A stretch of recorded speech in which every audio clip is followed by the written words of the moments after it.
Welcome to the Rocky Mountain MS Center's special webinar series during the time of COVID-19. Today's topic is a COVID-19 update. This presentation features Dr. Enrique Alvarez. Dr. Alvarez is the clinic director at the Rocky Mountain MS Center at the University of Colorado. He is a graduate of the Medical Scientist Training Program at the University of Colorado, Denver, and completed his neurology residency and neuroimmunology fellowship at Washington University in St. Louis. He joined the Rocky Mountain MS Center at University of Colorado in 2013. If you missed anything on a slide, we will be archiving this webinar on our website, www.mscenter.org, so you can replay it at any time. We will reserve some time at the end to answer questions from the audience. You can submit questions at any time by typing them into the chat window on your screen. We will answer as many questions as time allows. Today's presentation is for informational purposes only. It is not intended to be a substitute for professional medical advice, diagnosis, or treatment. Please note, we will only be answering questions relating to MS in this webinar. If you have general COVID-19 questions, please visit the CDC website. With that, we'll turn it over to Dr. Alvarez. Hi, and thank you very much for joining us today. We're starting to make a little bit of a habit of this. Hopefully we can make this come to an end soon. But I think things are changing enough that it's useful to kind of try to keep updating some of the information and kind of the state of where things are at. And so I appreciate people calling in and listening and asking questions, and we'll try to get to as many of the questions as we can today. One of the things I'm going to touch base on a lot, especially at the beginning, is mostly how our state is doing, and potentially with the big question on everybody's mind, I think, is the reopening of our state. And then I'll talk a little bit about COVID risks in MS patients, where we're at with testing, and then we can talk a little bit about treatments, what are we doing, recommendations, and things like that. So hopefully that gives us a little bit of an outline. So I believe it was a few days ago, Governor Polis, the governor here in Colorado, gave a pretty informative talk that we've been using to help us a little bit through clinic. And based on some of their numbers, and they're not using sort of the modeling that's being used a little bit more nationally, they have local numbers, and so they're trying to plug in sort of local numbers, is that the distancing in Colorado really was more effective than they thought that they would achieve. Based on that, I think the curve has been flattened, but any time you flatten out the curve, it really kind of means you're in for a prolonged experience with what you're trying to deal with, which is not a terrible thing. It just means we're going to probably be in a state of kind of current affairs for longer than maybe we were thinking it would last. But it's allowing us, from a healthcare perspective, to be able to deal with things and manage patients, I think, very appropriately, and not have that surge that we saw in certain other areas of the country, such as New York City and northern Italy, central Spain, and things like that. So here is a slide that, and then Kelsey, did that advance okay if I go like that? Yes, it did. Okay, perfect. So this graph shows the number of patients that are hospitalized in this state at any given day. And you can see the two vertical lines, and it's a little bit of a smaller print, but if you look at the first line, that's kind of when the 50% workplace reduction happened on March 24th. On March 26th is when the stay-at-home orders went down. And that's kind of on the ramp up, so you can see that the reaction time to any decisions that gets made tends to be delayed by at least a week to 2 weeks. But we can see that by April 1st or thereabouts, we started to kind of get a decrease in the number of cases. Now, calling that a decrease, as you can tell, is maybe premature. I would say that's a pretty good representation of what a flattened curve might be, maybe a suggestion more recently that we are starting to see a little bit of a decrease. But again, these are the numbers that the state has been using to try and get a sense for how much isolation we've achieved, and starting to think about maybe reopening our state. A lot of these slides are available publicly, but I picked out a few slides. He really presented a lot of different options that the state is looking at. And so I think going through this next slide, which you can see, and this is a really busy slide, so I apologize for that, but I think it's helpful to kind of understand the degree of work that the epidemiologists for the state have been putting into trying to figure out what we should be doing. So if you figure out that our current status is sort of status 0 or kind of current state, if you started to look at these different scenarios on the left column, and they have scenarios A, B, C, D, E, F, and you can see what those involved. That depending on sort of how much, in addition to those scenarios, the social distancing that can still be maintained, and those are then in columns sort of on the left, sort of the 45%, 55%, 65%.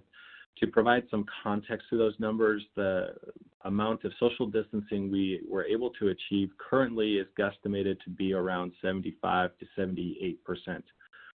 What you can see is that if we really relax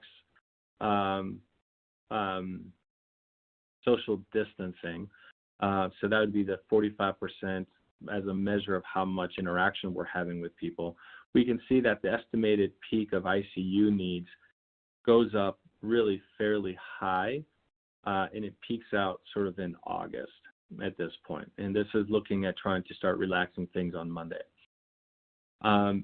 In sort of the next column, the 55%, so not quite reducing the social distancing as much, so still maintaining social distancing some.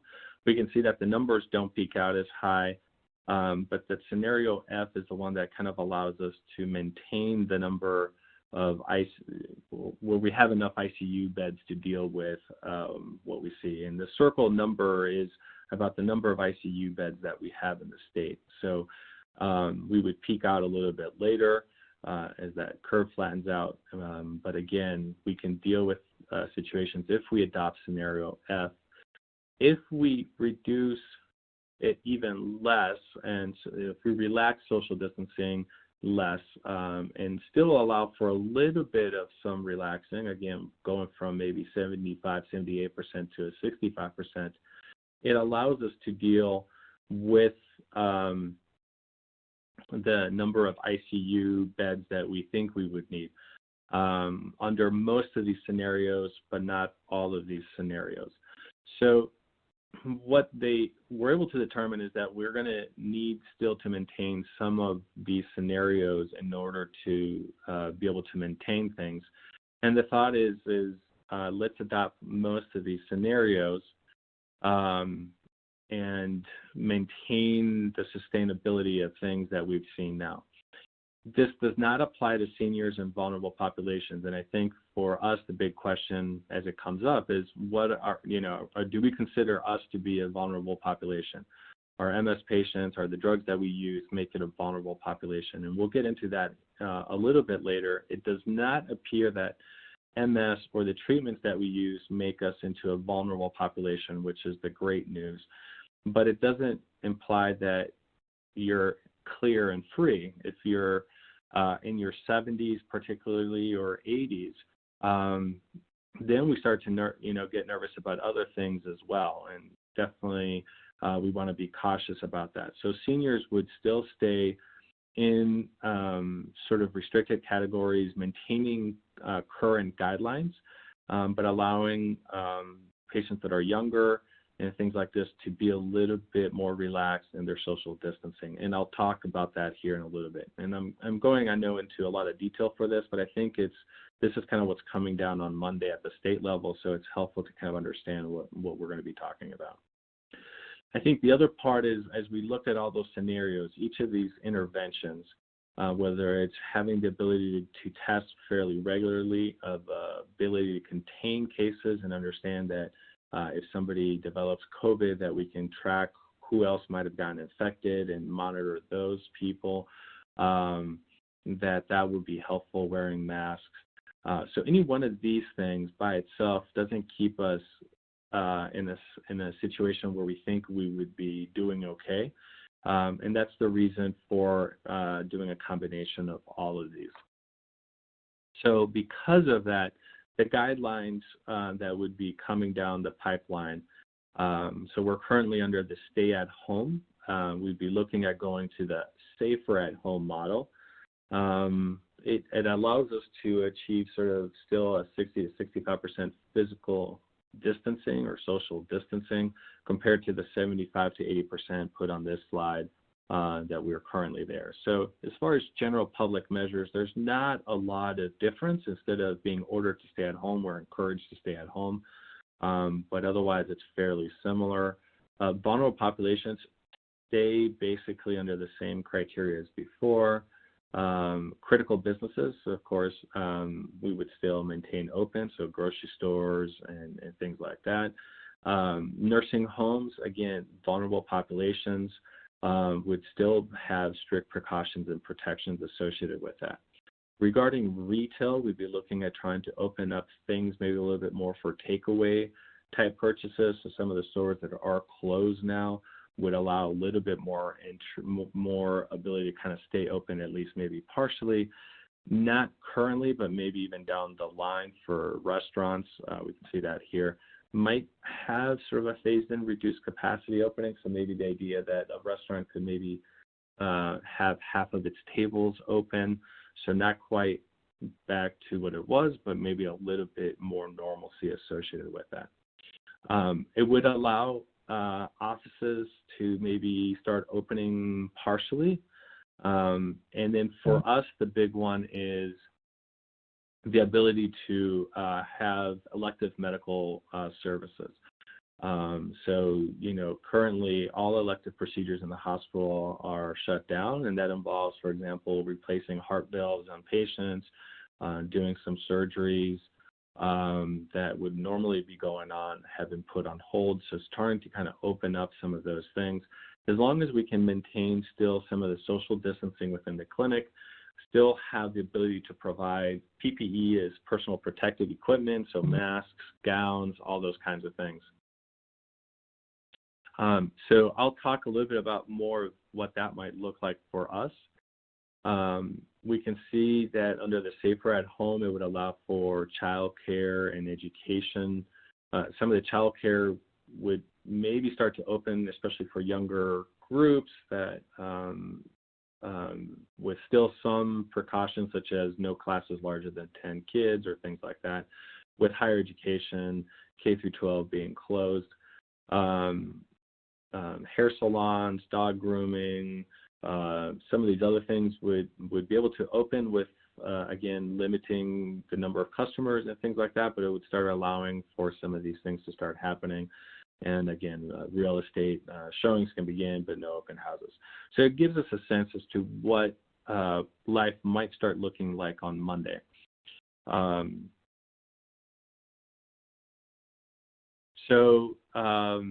What does that mean for us?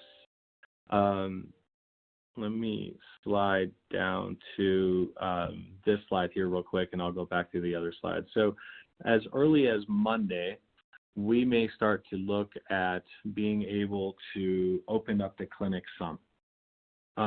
Priority is going to be strictly enforced, and what we're looking at mostly is doing appointments that we really need to do for patients that need procedures done, for example. So some of the surgical specialties will have preferential entry into the clinic. the hospital has kind of set a number of, we can go back to about 30% of what we were doing in-person visits. I can tell you neurology, for example, we dropped down to about maybe 2 or 3% of what we normally were doing, otherwise converting almost everything else to telehealth visits, with kind of slow increases around 10%. And part of this is trying to figure out how to get people in and out of the clinic. So we'll start seeing sort of one-way traffic through the clinic, much kind of like we're seeing at the grocery store, where you can go down the aisles, but now there's kind of one-way signage and things like that to, again, reduce sort of contact with other people at the clinic. What that probably means is the MS clinic may not really start to be able to increase the number of in-person visits probably for a few more weeks. We'll start with some of the procedures that neurology does, allowing for spinal taps or things like this to continue to happen to help us diagnose people if we need them. Probably a little bit better access to MRIs and things like that. So again, we'll start opening up things, I think, for MS very gradually, for the MS clinic very gradually as well.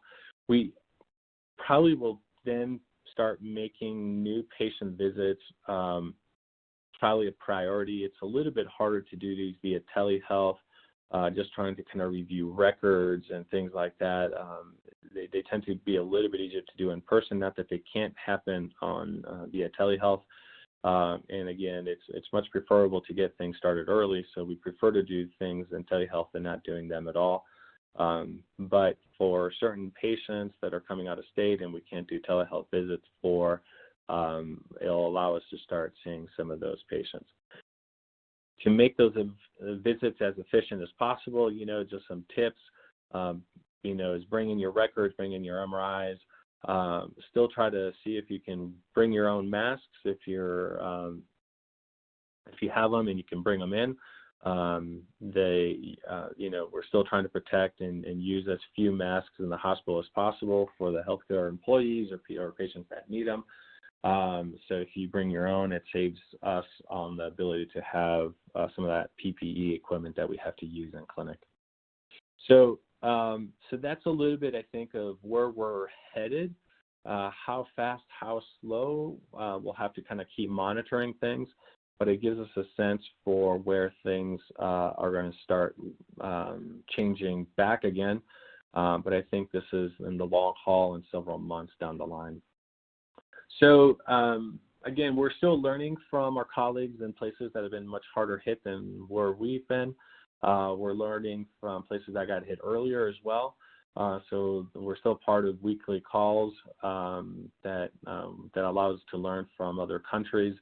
And again, most of this evidence, without going into too much detail for some of this, is looking like our risks for MS patients don't appear to be higher than for anybody else. Other comorbidities and age appear to be kind of the biggest risk factors. The comorbidities that we are looking at that seem to have the biggest effect tend to be heart disease, having had prior heart attacks or things like that would be part of that group. Patients who have heart failure, particularly patients with pulmonary issues, so not necessarily mild asthma and things like this, but patients who have severe respiratory issues such as COPD. Diabetic patients are a slightly increased risk. Patients with cancer are at increased risk. But again, even though we talk about immunosuppressed patients, the data so far does not appear to kind of have MS patients be at much higher risk. The other question then becomes is the treatments that patients are on, and that does not appear to increase risks for worse outcomes. So MS patients don't appear to get MS more frequently, and they don't appear to do worse if they do get it compared to patients not on these kinds of medicines. This is very preliminary, but just kind of touching base on our local experience. We appear to have, after surveying our colleagues just at our weekly meetings that we literally just kind of came off about 30 minutes ago before this call. We have about 10 patients. 7 of those were MS patients, 2 were neuromyelitis optica or NMO patients, and 1 was an autoimmune encephalitis patient. We're still collecting data on what disease-modifying therapies there were. 1 was on Copaxone, 1 was on Tysabri, 1 was on rituximab. I could say there was 1 on Ocrevus that we hadn't collected, and the second one was on rituximab. I can give a little bit of details. We did have 1 death that we found out about this week. It was a neuromyelitis optica patient who was 73 years old, which is a huge risk factor. That patient's was on rituximab, and a little bit of the details are that the patient actually developed the flu, had influenza back in early March. That delayed her treatment for neuromyelitis optica, so she was not able to get her rituximab because she was having fevers from the flu. Because of that delay, unfortunately, it resulted in an NMO flare that affected her spinal cord. That unfortunately then led to having to go to a rehab facility, at which place she ended up contracting COVID, and a couple weeks later ended up passing from from respiratory issues associated with COVID. So it highlights a few things. One is that although we are recommending delaying rituximab and ocrelizumab for MS patients, for NMO patients, we've always said that we wanted to kind of stay on schedule. I think that helps highlight sort of the reason for this. And, unfortunately, the downstream effects of some of these things. I think the other questions that comes down is, how safe are the hospitals? Is it safe to go into the hospital? Should I be getting my infusions? I really want to point out that hospitals are safe, that right now the hospitals are so empty that, again, I pointed out, I think last time, that you could literally park in the parking lot right in front of our clinic building, which is something I never thought would ever be possible. They're going through and cleaning up all the what they call touch points, so doorknobs, things like this. There's going to be signage when they reopen a little bit more broadly next week as to sort of the flow of traffic, and follow the signs as to how to get into the elevators and things like that. There's going to be limits in the number of people that can be in an elevator. So a lot of efforts are going into keeping the hospital safe, and those kinds of things. And so yes, if you need to be in the hospital, they're safe. Part of the reason they're safe is because we're trying to maintain the distancing, wearing the masks if needed, and things like that. One of the things that's coming up from our infectious disease colleagues is that casual contact, so just passing somebody on the street, is not a way that you're going to contract COVID.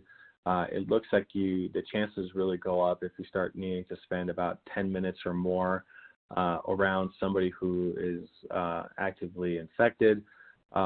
So you probably need to have a little bit more of a close contact than just sort of a passing by somebody who has this. So again, these are things that are reassuring us about how to open up back our clinics. All right, with that being said, let me provide a little bit of data that's starting to come out. This is as of last week. This was data from this registry being sponsored by CMSC and the National MS Society. At this point, they had 50 patients. Vast majority of them were women. As we know, these conditions tend to predominantly affect 3 women for every man who gets MS. NMO, that's actually 9 to 1. That the average age for these patients is almost close to 50. So a little bit on the younger side of the risk factor for MS, but again, kind of pretty typical for kind of a broad swath for our clinic, primarily affecting Caucasians, which is fairly typical for what we know of these about MS. NMO maybe less specific and tends to affect pretty much all races about equally. So the vast majority have relapsed and remitting MS. 90% of them were on disease-modifying therapy. 37 of them were confirmed. 10 were suspected to have MS. So again, the testing might not have come back yet. And then only 20% of these patients needed to be hospitalized. Only 3 of the patients, or about 6.5%, were admitted to the ICU. If they were admitted to the ICU, it looks like those 3 patients needed to be ventilated. And at that point, they'd only had 1 death. And so part of registries is understanding that they're a little bit delayed. So information that we are gathering, the example of the patient that died in our clinic, for example, is not yet in this registry because we just found out about this patient 2 days ago. And so we're still trying to collect the data to put them into the registry. So where are we at as far as COVID testing? So initially we were having a lot of difficulty getting testing. And I think it becomes important to talk about the different types of testing that are available. The broadly described test that we're describing is what we call a PCR test. It's looking for the actual virus, looking at it's an RNA virus, so they look for the presence of the RNA of that virus. And so it tells you whether that patient is actively shedding virus, whether they're actively infected with the virus. As of last week, towards the end of the week, we started to be able to test anybody who's symptomatic. So if you're having fevers, chills, coughing, runny noses, things like this, now we can finally start testing you. There's 2 drive-up facilities through CU that we can send you to. It does require a prescription. We're happy to provide that for our patients, or primary care doctors can do this. Both locations are open from 9 a.m. to 4 p.m. 7 days a week. There are the addresses of people that can go through. It looks like the one in Anschutz is you can actually come into the hospital located at the entrance. Again, I would probably recommend the drive-through option if possible, just to kind of help reduce passing it on, whether it's COVID or the flu or any other of the viruses. This test is very specific to it, to this particularly infection. Because COVID is a type of coronaviruses and there's other types of coronaviruses, one of the big issues that's coming up with the serology testing is how specific is it? Well, the PCR test is very specific to it. Once you recover from the virus and you no longer have the virus, then the issue is that you'll become negative again, so you're not actively infected, and again, that's what that measures. The hope is that with serology testing, then we can start to kind of get a sense for how broadly across the population people were infected and either did not develop any symptoms. We think that that's a fairly high number. Actually, probably maybe half of patients don't develop any symptoms or very minor symptoms. And then one of the things, the bottom bullet, is that not all antibody tests are the same. So some antibody tests will pick up the immunoglobulin or antibody type M. That's the first type of antibodies that we make in response to an infection. And later on, those types of antibodies become immunoglobulins or IgGs, or antibody type G. So they become a little bit later. So if you're only picking up the IgG type, it may take you several weeks before you start testing positive after an infection. The IgMs may be 3 to 7 days after the infection that you'll start to kind of get those types of antibodies. So that's going to affect the sensitivity. How good is your test at picking it up if you had this infection? There's a lot of questions that are trying to get answered at this point about specificity. So would the antibody specifically pick up COVID-19, or is it also going to pick up all the common coronaviruses that are out there? And this is the part where I'd be very skeptical about, doing any sort of test that's available just because it's available. You want to have testing that's been shown to be really effective. I think there's something like 90 different types of serology tests that are kind of getting rolled out. But again, not all of them are really either sensitive or specific, and may not be as helpful, therefore, to kind of help us in making decisions. I think the other part is sometimes we assume that because you have these antibodies that you're going to be protected because they'll help protect you. We don't have quite that information. We think that that would be the case based on other coronaviruses. And then the issue around sort of is the test available, how many tests are going to be. We're starting to see some of these available to being rolled out. New York City has some testing available. Europe has a few tests. I think the university may be having some testing available in about a week or something like that. Again, not available quite yet through UC Health, but I know that testing is happening, and it should be available, I believe, fairly soon. And they're testing several of these platforms to kind of evaluate how useful this testing might be. So I hope that we could at least kind of answer some broad questions, and now we can get into some more specific questions, and I'll let Kelsey moderate some of the next set. Thank you, Dr. Alvarez. If you do have a question to submit, please do so now using the chat window on your screen. Again, we are unable to give specific medical advice out during the webinar, and we will only be answering questions that have to do with MS and COVID, not general COVID questions. If you have questions relating to your specific treatment plan, please discuss these with your neurologist. Unless there is new urgent updates to the information that we have, our next presentation on COVID-19 will be our virtual education summit, which is happening on Saturday, May 16th at 9 a.m. Mountain Time. There'll be a whole slate of presentations. One of them will focus on COVID. That will be on YouTube Live. You can sign up on our website, mscenter.org, to get the link and presentations emailed to you. I also encourage you to check out the COVID-19 education page on our website. The link is displayed right now. That is kind of our clearinghouse of all of our COVID information. It's got Dr. Alvarez's previous webinars, a webinar with Alyssa Berlinger on managing mental health, and also a webinar from Emily Nelson on the importance of leisure during COVID-19. There's telehealth tips and a resource guide that includes links for everything from COVID information, food and supply resources, mental and physical health links, and a wide variety of fun and entertaining activities on the internet. So I'm going to be grouping some of these questions together as we go because we did get a large volume of questions come in. We have a couple of folks wondering if there's specific guidelines on age for what would be considered vulnerable.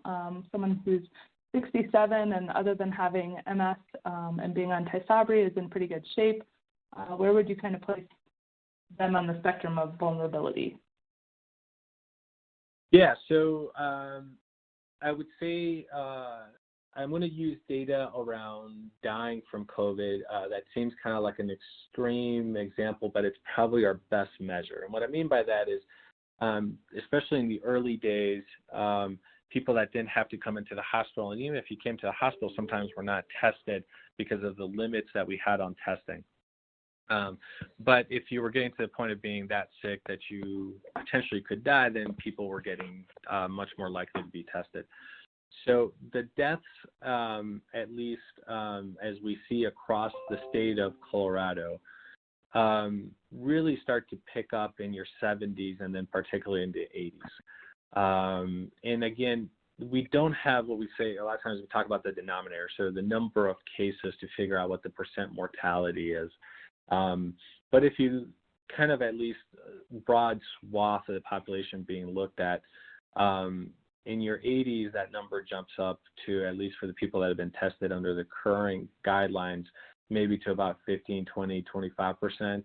In the 70s, it's probably around 5%, maybe 10%, something like that. In the 60s, you're kind of in the 1-2% range. And below that, it really starts to drop off.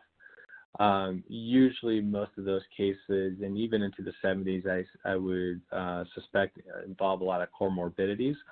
Some of the studies from Europe suggest that you need to, only about 3% of patients who died did not have a comorbidity, meaning almost everybody had a comorbidity besides just age. who died from this infection. So I think those are the things that will help you kind of get a sense for what risk group you're in. And again, the what medicine you're on probably does not influence that much. I would mention, and I don't have a lot of the details, Dr. Vollmer was on a call earlier today where with Roche, because I'm seeing a lot of questions on Ocrevus, so to answer some of the Ocrevus questions, where they reported that they had information on 90 patients who had contracted COVID while on Ocrevus, and the percent mortality in that group was actually lower than the general mortality of patients in the broad population. And so whether that's just, again, because 90 is still relatively a smallish number, or whether that's maybe a little bit of delay in reporting some of the cases, or whether that might actually represent that some of these medicines, because they help control some of the immune response that we know gets really triggered in patients that are dying from COVID, some of that they could potentially maybe be helpful. So again, it's hard to say at this point that these drugs are hurtful or helpful, but they at least don't seem to be terribly hurtful from that perspective. And then Kelsey, if you're okay, I'll answer the question around neurological symptoms from COVID as well. I'm seeing that one kind of pop up, and I know you had asked me that before. I didn't include it too much because honestly, we're not seeing a lot of neurological complications from COVID. The weird one has been lack of smell and lack of taste that I think has been one of these things that has been circulating on the internet about symptoms. And I can tell you that at least of my patients, that has actually been pretty common in those patients. They report that they can't smell or taste for several days around kind of what they're getting, the sniffles and the fevers. And so it's one of those that it's not quite understood how that's happening, but it is one of those things that we're seeing. For the other symptom that's coming up neurologically is confusion, kind of an encephalitis type picture. The patients who have developed that have been on the fairly extreme spectrum of the infections, and it's always something that's hard to know if it's just because of secondary effects from the infection. So we're seeing, for example, kidney damage. So because of the kidney damage, could that be causing some of the confusion? It does appear that there might be a little bit of an effect on the nervous system, but usually it's affecting other things way before it's affecting the nervous system, with the exception of the smell and taste part of things. And so if you're having symptoms neurologically, whether it's from COVID or anything else like this, again, please reach out to the clinic and we can try to evaluate things. And again, with telehealth, we can do that fairly fast. A spinal tap to help look at the presence of the virus would not be that helpful, because the number of virus particles in the spinal fluid would be much less than it would be sort of in the nasal cavities. So still doing kind of the standard testing of looking at kind of swabs of the nose, really the sinuses, or if saliva would be a much better test to try and figure out if COVID's involved or not. And then, yeah, Kelsey, I'll let you ask the next question. Is MS by itself considered a comorbidity when we're discussing comorbidities in COVID? It does not appear to be one. Again, we're not seeing a lot of MS patients develop COVID out of proportion to the general population. So I think MS by itself is fairly safe. I think there's more questions around sort of the treatments and whether that puts people at more or less risk. And again, we're not seeing that to be the case at this time. So you talked a lot about kind of what the safer at home guidelines are going to look like for Coloradans in general. Do you have any specific thoughts or advice for folks with MS who have been self-isolating, how safe do you think it is to see friends if, if they haven't seen people for 14 days? Is there just any particular precautions that you'd suggest for people with MS? Yeah. I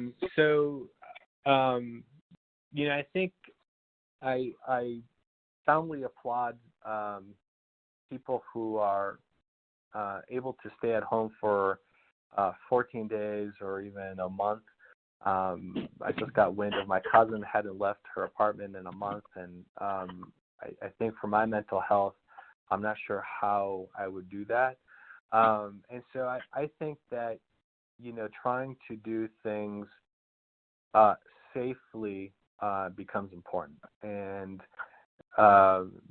things like going outside, but maybe going outside not to an area that has a lot of people, but maybe going outside to an area to a park that maybe doesn't have a lot of people, or going at a time where maybe there's fewer people at that park becomes important. We have to kind of stay active. Exercise is very important during these times. And so I think it's important to kind of figure out how to try and live within our normal day-to-day, even though we're not in our normal day-to-day. I'm not sure we will ever get back to our normal day-to-day, but I think trying to get closer to that becomes important. I think it's important to wear masks. It's helpful this virus it has to get absorbed through sort of what we call mucous membrane. So you have to breathe it in, you have to get it into your eyes, into your nose, and things like this. And I can tell you the biggest help probably of the mask is not that it helps you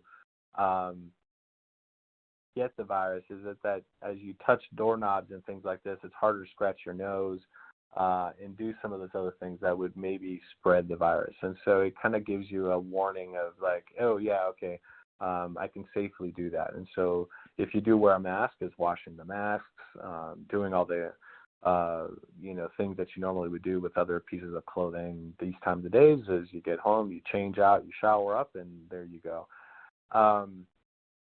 Trying to consolidate trips to the grocery store, maybe instead of going around to 4 or 5 stores to shop, maybe trying to limit it to 1 or 2 stores if you can. So those are the things that I would recommend at this time. But I would think about not trying to just stay at home. And I think what this allows us is a little bit of that flexibility to get a little bit of fresh air and enjoy part of the reason why we're in Colorado as much as we can. Sorry, that was a long, convoluted answer. I hope it kind of answers some of the,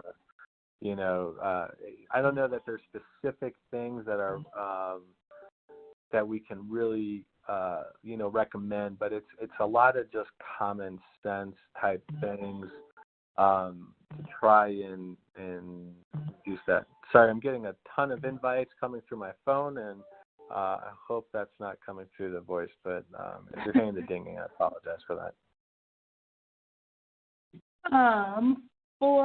I think you've basically covered it, but I'm just going to state it because we have had multiple questions come in, particularly as people are thinking about going back to work. You don't have to go over them again if none of these are different from what you've already stated, but people going back to work in cubicles, elementary school teachers, and particularly healthcare workers. Is there anything about those situations that... Yeah, so I think so to get maybe a little bit more specific, but keeping things broad. So one of the things, for example, that we're looking at the clinic level, again, our first phase will be fairly removed from clinic, but is the idea that, hey, the building is mostly empty in the early mornings and late in the evenings and on weekends. So do we try and spread our clinics out as much as we can into evenings and Saturday, Sunday hours? That gets challenging with families and everything else like this, from a healthcare provider, the MAs, and things like this. But if we're starting to try and reduce the volumes of people through clinic, if we spread out things out further, that could help with that. At the workplaces and other places, it's the same thing. So, can you maybe go to work every other day and have your coworker there every other day, so that you can start accessing things at work, but not necessarily be in the same space as the coworker all the time. If you can do extended hours and do night evening hours as well, that would help kind of decrease the concentration of people, which will help with some of that social distancing thing.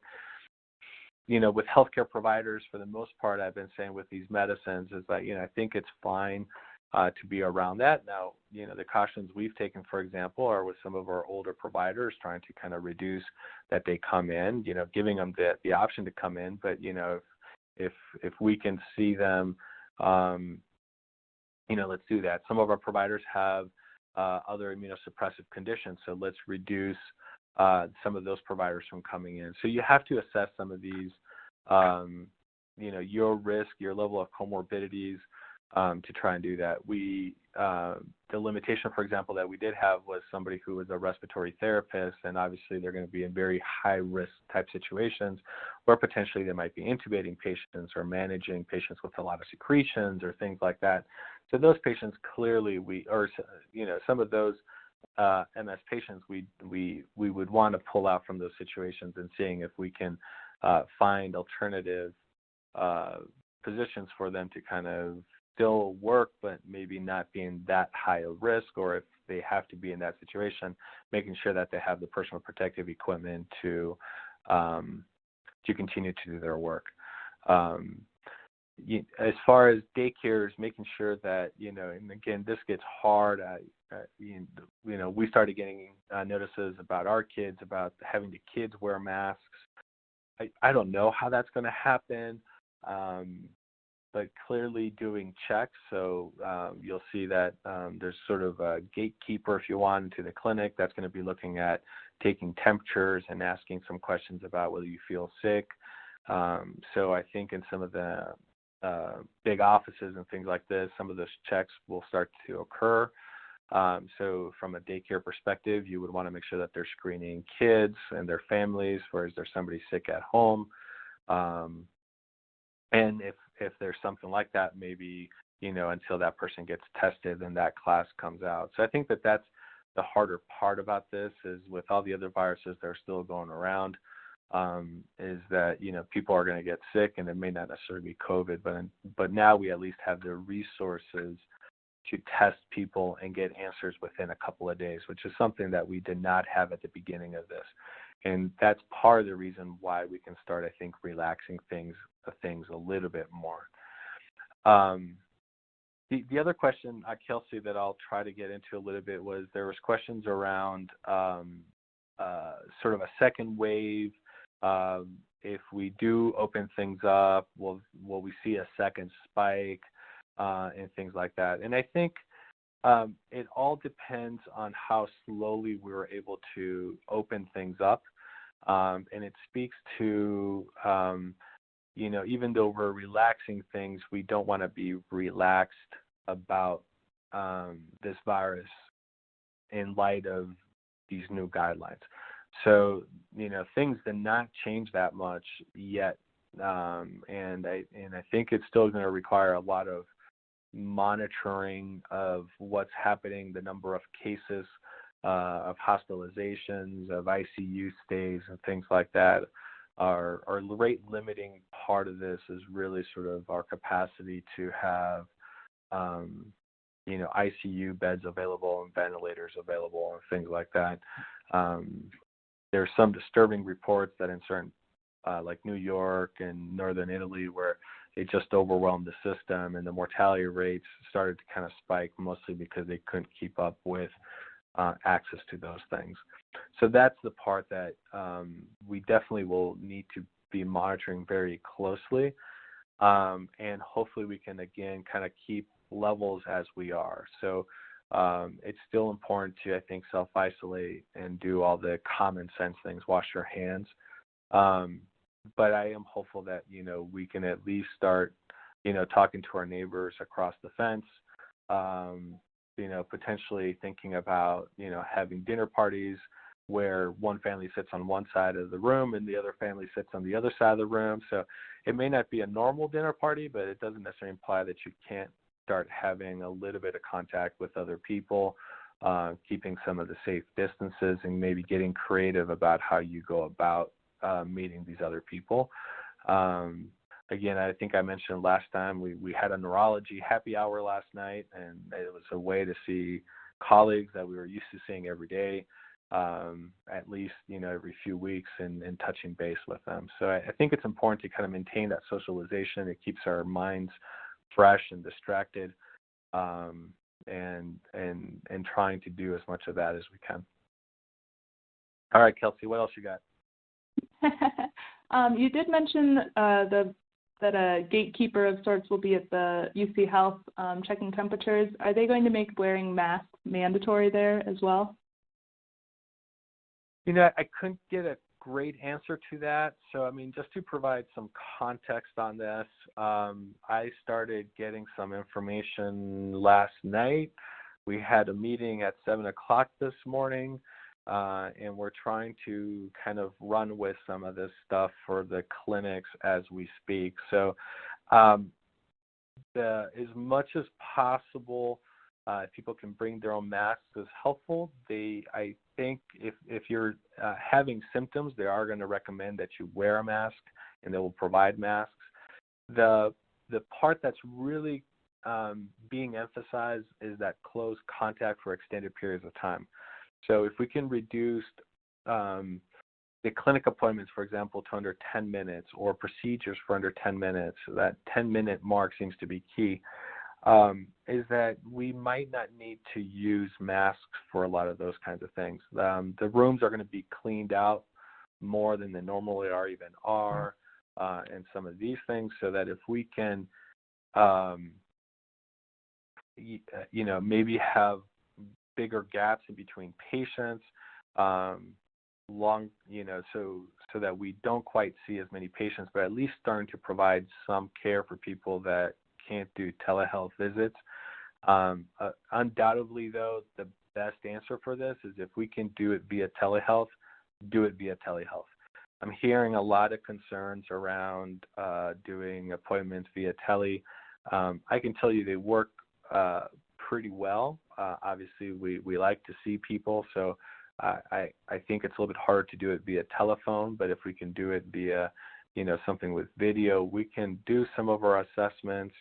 It may not be ideal, but it's better than nothing, and it's definitely much safer than having you get exposed to more people and things like that. So I know it's a little bit of a double-edged sword, as I keep speaking, where you are having to come into the hospital, and I'm telling you that the hospital is safe. Part of the reason, again, it's safe is because we are trying to kind of limit how many people are coming in, but if we need to, and it's that need to part of it that I would really emphasize. We've got a whole batch of questions about infusions, so I'll just kind of give you all of them at once. Are infusions still happening? Are you recommending people are still pushing them out? We have people scheduled at the end of May, scheduled in June. And then a specific question that came up a couple of times is that second infusion of Ocrevus, should there be a delay between the first and the second half doses? Yeah, so perfect, awesome question. So I can tell you this is a bit of a moving target, but it's never been a moving target for certain populations. If you're starting treatment, you want to get treated. We want people still treated. As people know, we believe in the treatments that we have and how good they are. And so if you got half the treatment, we want you to get the full treatment to kind of maximize the effect of those treatments. Infusions are definitely happening. We want to make sure that we can provide infusions for people who are more risk. So if people have more, in the last MRI they had a new lesion or something like this, we want to proceed with those infusions. We are still maintaining schedules for Tysabri, and our other infusions. For rituximab, because we had the flexibility to extend things out, we started extending them out. I can tell you we're starting to kind of bring back things, and with things maybe opening them up, that instead of, hey, if I'm due for my infusion, maybe we don't go 2 months, maybe we just extend it out 1 month or something like that. It allows us the flexibility to get people in. We are working with the infusion center, at least the one on our medical campus, to try and identify those patients that need to continue with their infusions versus those that maybe have a little bit more flexibility in their infusions. The ones that we are pushing out a little bit more so tend to be a little bit more in those older patient populations that are a little bit more at risk. For our younger patients, we worry more about the risks of MS. And so for those are the patients that we definitely want to maintain on schedule. And again, our general tendency, as I got up off of our section call 30 minutes prior to joining this webinar, is that we're starting to kind of think about continuing with normal schedules as much as we can. And I suspect that as we look at the numbers, unless things really start to change again, that we will probably start getting back on a more regular schedule for those infusions. Again, delaying things 1 or 2 months isn't a huge issue if you've been stable on drug. And by stable, more from a relapse perspective, for progressive patients, the effect of these drugs is always, as we discussed, a little bit more limited. So we get, how helpful these drugs are, and that's why in the older populations we've kind of extended. We're a little bit more likely to extend the infusion. So hopefully that answers the question a little bit without getting into too many specifics. Yeah. Blood supplies in the nation are low right now. Is there any concern with donating blood if you're JC virus positive? No. So